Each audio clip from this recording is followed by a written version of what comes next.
அதுக்கப்புறம் கொஞ்ச நாளா நான் என் பாட்டி கிட்ட பேசல. இப்பெல்லாம் அந்த போஸையும் பண்றதில்ல. உண்மை என்னன்னா, யாராவது என் பாட்டியை பத்தி தப்பா பேசினா அவங்க மண்டைய பொளந்துருவேன். அப்புறம் தான் ஒன்னு புரிஞ்சுக்கிட்டேன். அன்னைக்கு எனக்கு பிடிச்ச பையன் என்னை கலாய்க்கிறான்னு ஒன்னும் நான் கோவப்படல.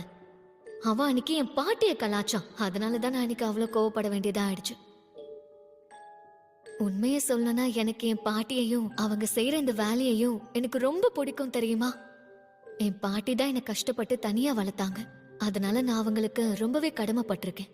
என் பாட்டி மேல எனக்கு அதிக நம்பிக்கை இருக்கு. அதனாலதான் நானும் இந்த பேய்களை நம்ப ஆரம்பிச்சேன். ஓகே, இப்போ உன் டர்ன். ஏலியன்ஸ் எப்போ நம்ப ஆரம்பிச்சேன்னு சொல்லு. அது அத பத்தி இப்ப பேச வேண்டாமே. ஏன் வேணான்ற? பரவாயில்ல, என்னன்னு சொல்லு. நான் ஏன் நம்புறேங்கிறதுக்கு காரணம்னு எதுவும் இல்ல. என்னையே ஏமாத்திர பாத்தியா?